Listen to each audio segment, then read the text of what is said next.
Hi guys, this is my unit review video and it's all about preparing for the test about my unit topic, which is sending messages.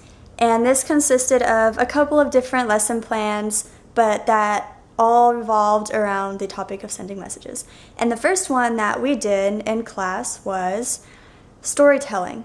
And this was the activity where we all got together in a circle and we told stories and we all had a really fun time with it. And so I made a card here that I'm going to show you real quick about telling stories.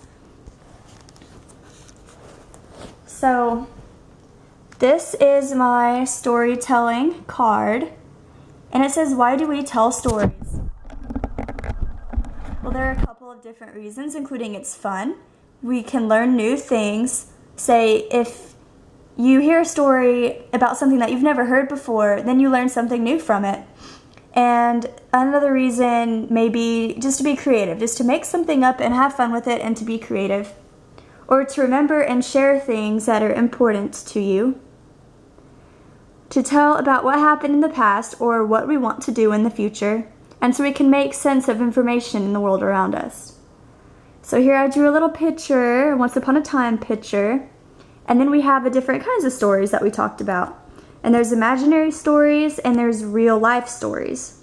So an example of an imaginary story would be Thor. That one just came out in the movies, and that's based on something that never really happened, but a bunch of people came together that had really cool imaginations and made this movie.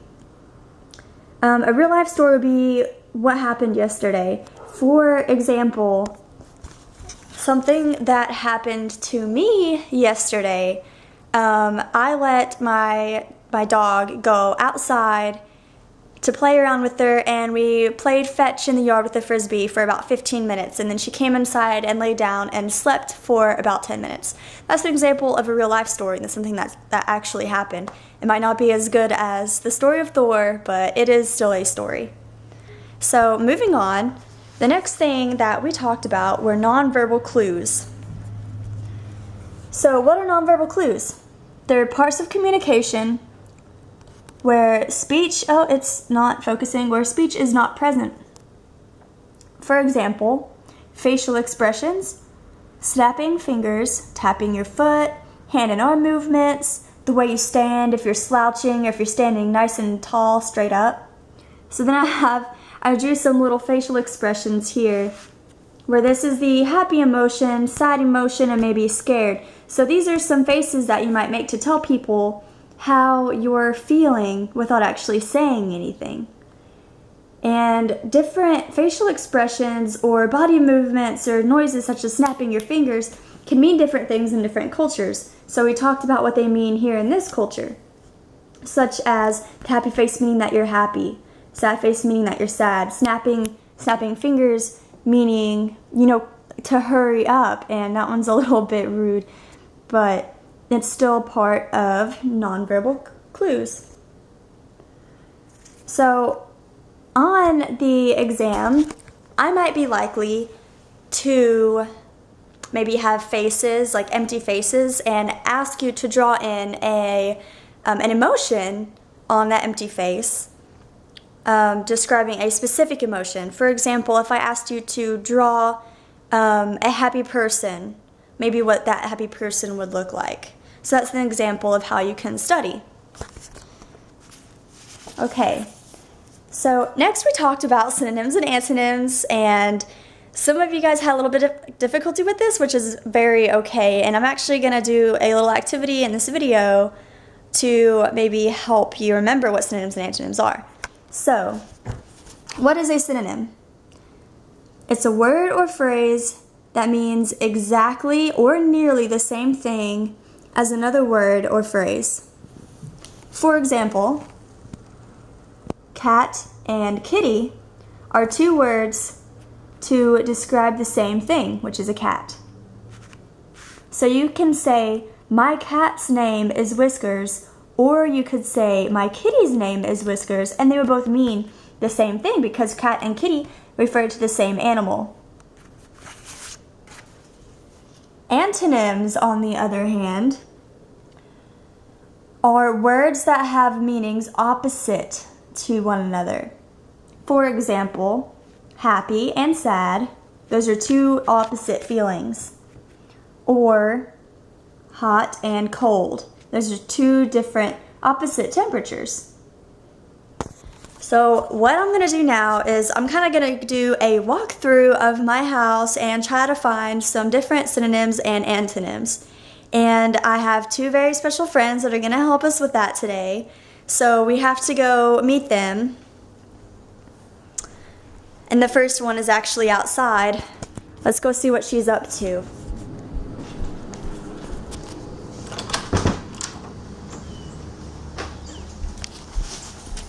Hi! Hi, Dee Dee. This is my doggy, Dee Dee. Come on.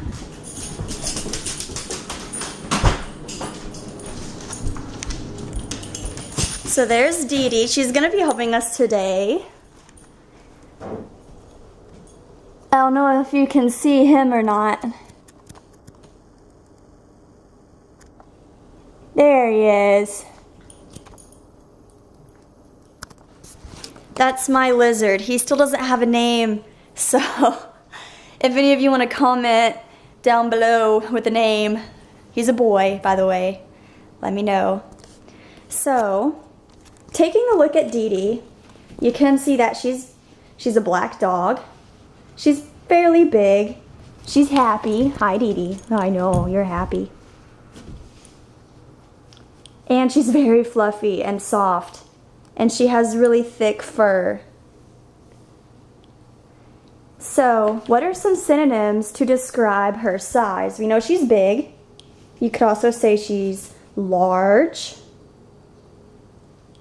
What about the animal that she is? You could say, my dog Dee Dee, or my doggy Dee Dee, or my canine Dee Dee, because dog and canine and doggy are all synonyms for what she is. You're a good girl. You could say she's cute or adorable, because cute and adorable are synonyms.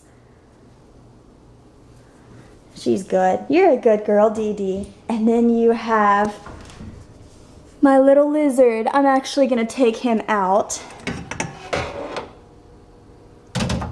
Hi.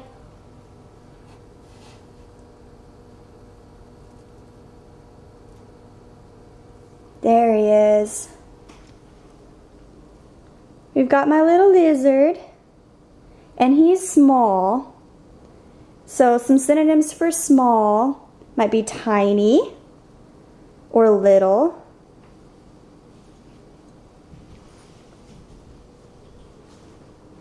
He's kind of rough because he's scaly. He doesn't have fur. So he's rough. He's not smooth. Rough and smooth can be antonyms, but he's kind of rough, scaly, prickly. Those are all synonyms describing what he's like. His tail is long. So that's him. So now what are some antonyms that can describe these two animals? You have a big dog and a small lizard, or a fluffy dog and a rough lizard. They both have long tails, though. You have a black dog, which is not very colorful, and a very colorful lizard. I don't know if you can tell the colors here, but he has a lot of orange in him, and white and browns. So he's very colorful. Dee Dee's loud because she barks sometimes. Dee Dee, do you bark sometimes? Do you bark? She barks, and she knows she's not allowed to, but she does anyway. And then you have the lizard, who's very quiet, and he never makes a sound. I'm probably freaking him out a little bit, so I'm going to put him back. There we go. Go back to sleep. So, walking around, I don't know if we noticed outside, but it was raining earlier. So one antonym pair that we could say is that it's dry inside, but that it's a little bit wet. Maybe it's a little bit wet outside. Diddy's like, what you up to? What are you up to? So those are some real life examples of antonyms. And for those of you who do watch this video, I'd like to ask if you could do a bonus activity for some bonus points in class, and walk around your house and find some synonym and antonym pairs and just jot them down real quick and bring them to class, and you'll get a little something special. You'll get some extra points for that. So the last thing that we talked about, I didn't actually make a card for it, but we talked about giving and receiving instructions and how that's important, because everywhere you go in life you're going to see instructions and directions, whether they are manuals on how to work your new phone or manuals on how to work other kinds of technology, or directions on where to go. You're going to see a lot of that. Anywhere you go, you need directions. So we practice that in class, and on the exam, I will be likely to maybe ask you to write down 1 through 4 instructions on how to do a specific task, and I'll let you know what that is on the exam, but I can't tell you now because that might be cheating. So that was our quick review. Remember, antonyms, synonyms, nonverbal clues, storytelling, and giving and receiving directions. And I know you're all going to do great on the exam, so don't worry about it at all, but do still study. And I hope you enjoyed our guests, Dee Dee, Dee Dee and the lizard. Say thank you to them for being so great. And I will see you in class with the exam. Good luck!